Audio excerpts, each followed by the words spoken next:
गुंडागिरी जी, आपका today Bihar news में स्वागत है सर। धन्यवाद आपको इसके लिए। सर, अब बिहार सरकार के अल्पसंख्यक कल्याण मंत्री मोहम्मद जमा खां तो चैनपुर विधानसभा के विधायक मोहम्मद जमा के जिला प्रतिनिधि हैं सर। बताया जाता है कि आप 4 महीना से इलाजरत थे, दिल्ली में आपकी इलाज कर रही थी। अभी आपकी स्वास्थ्य कैसा है? अभी भी स्वास्थ्य मेरा बिल्कुल ठीक नहीं है। अभी भी मेरा इलाज मेदांता हॉस्पिटल दिल्ली का चल रहा है। वैसे पहले की अपेक्षा थोड़ा सुधार हुआ है, लेकिन डॉक्टरों ने हमें बहुत परहेज बताया है और दवा अभी भी चल रहा है। और अभी मैं कहीं जा नहीं रहा हूँ, कहीं घूम भी नहीं रहा हूँ। अभी माननीय मंत्री जी का जिला प्रतिनिधि मैं ज़रूर हूँ। काम मेरा जो है होना चाहिए, जितना हो सके मैं अभी भी करता हूँ। फ़ोन से बहुत से कामों को मैं निपटाता हूँ। जो भी समस्याएं आती हैं क्षेत्र की, मैं उसको देखता हूँ। चल नहीं पाता हूँ कभी। जिला पदाधिकारी के कार्यशैली से आप कैसे खुश हैं? जिलाधिकारी हमारे बहुत अच्छे आए हुए हैं। इनसे बहुत हमारे जिला को उम्मीद है और उम्मीद ही नहीं लग भी रहा है कि हमारे ज़िले का जो रूपरेखा है पहले के अपेक्षा ज़्यादा सुधार में है और सुधरेगा। सर, एक बात बताइए, विपक्ष के द्वारा हल्ला किया जाता है बराबर आपके मंत्री को में कि केवल हवा में बात करते हैं, कोई विकास की बात नहीं करते हैं। कोई विकास नहीं हुआ है। उनका एक वादा था मोबाइल का, जो टावर का, वो भी वादा पूरा नहीं। इसके बारे में आपने क्या क्या विकास किया मंत्री के द्वारा? देखिए, माननीय मंत्री जी ऐसे कहने को तो लोग बहुत कुछ कहते हैं। जो विरोधी होते हैं, जो विपक्ष में लोग होते हैं, तो मंत्री जी के गुण को नहीं देखते, मंत्री जी के संघर्ष को नहीं देखते। वो केवल उनकी कमी ढूंढते हैं। कमी तो है नहीं, वैसा वो ढूंढते हैं और कुछ मिलता नहीं है तो उलूल जुलूल झूठ साच बोलते रहते हैं। मैं आपको बता देना चाहता हूँ, टावर की जहाँ तक बात आती है, आज़ादी से के पहले से लेकर के अब तक के अधौरा प्रखंड में कहीं टावर था ही नहीं। माननीय मंत्री जी के सहयोग से, माननीय मंत्री जी के प्रयास से, माननीय मंत्री जी ने अथक प्रयास किया और वादा किया था कि हम टावर लगवाएंगे और टावर लगवा दिया। 72 गाँव में जियो का टावर वहाँ बिछ चुका है और लग चुका है हर जगह और बीएसएनएल वहाँ टावर काम कर रहा है। मैं आपको बता देता हूँ कि विकास की झड़ी लग गई है हमारे विधानसभा चैनपुर में, साथ साथ जिले में भी।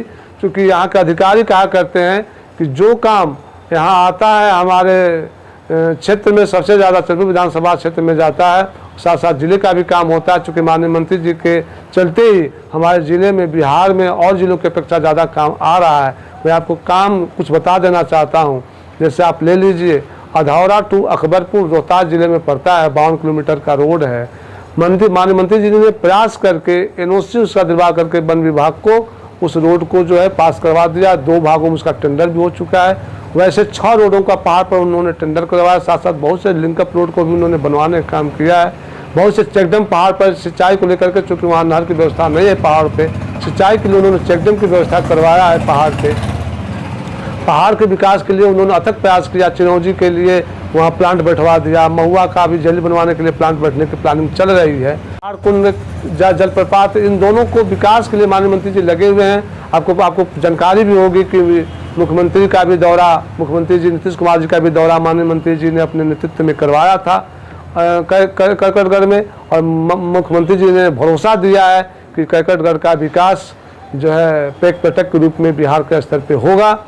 तो इस तरह से, और आप विकास की जहाँ तक बात करते हैं, अति पिछड़ा जाति की लड़कियों के पढ़ने के लिए हमारे ज़िले में एक स्कूल मंत्री जी ने, चूँकि बिहार में 8 स्कूल पास हुआ, जिसमें एक कैमूर में भी हुआ और भी चैनपुर विधानसभा क्षेत्र में भगवानपुर प्रखंड के पढ़िया पंचायत के गौरा में 46 करोड़ मतलब समथिंग 47 करोड़ रुपये का टेंडर हो चुका है, बनने जा रहा है माननीय मंत्री जी के सहयोग से। इस तरह से बहुत सा काम है। रोडों का तो जाल बिछ गया है। जो भी रोड पर, जैसे हाटा से लेकर के मेड़ लखमनपुर बडिया तक का जो रोड था उसका टेंडर हो गया और रोड बन रहा है, लगभग अब तैयारी में है। बढ़ौना बखाई देवी से लेकर के बढ़ौना डीह तक का रोड बहुत जर्जर था, वो मंत्री जी ने बनवा दिया।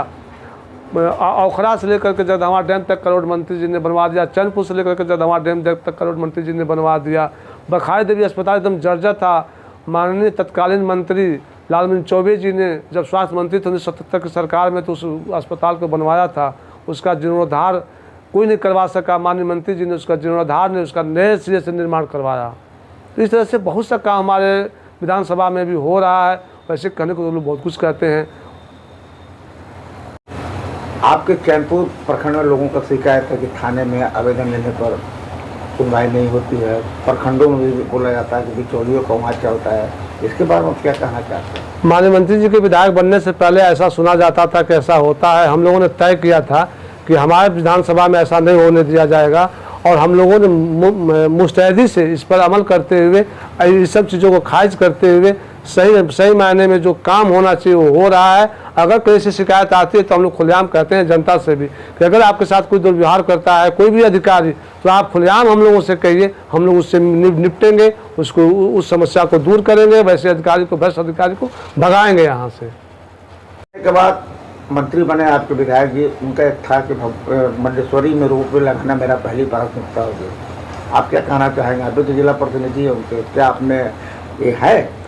देखिए, मैं आपको बता देना चाहता हूँ कि माननीय मंत्री जी जब विधायक बने थे इस चैनपुर विधानसभा क्षेत्र से, जब उनको प्रमाण पत्र मिला विधायक बनने का, तो सबसे पहले माथा टेका जाकर के मां मुंडेश्वरी के दरबार में। उसके बाद हरसु ब्रह्म धाम गए और इसके बाद अशोक चौधरी जो भवन निर्माण मंत्री हैं हमारे बिहार सरकार के, उनको ला करके मां मुंडेश्वरी के दरबार में उन्होंने घोषणा भी करवाया था, मुख्यमंत्री जी से भी घोषणा करवाया था। तीव्र गति से मां मुंडेश्वरी के दरबार का विकास का काम प्रगति पे है और रोपवे के लिए जो घोषणा हुआ था वो रोपवे लगने जा रहा है।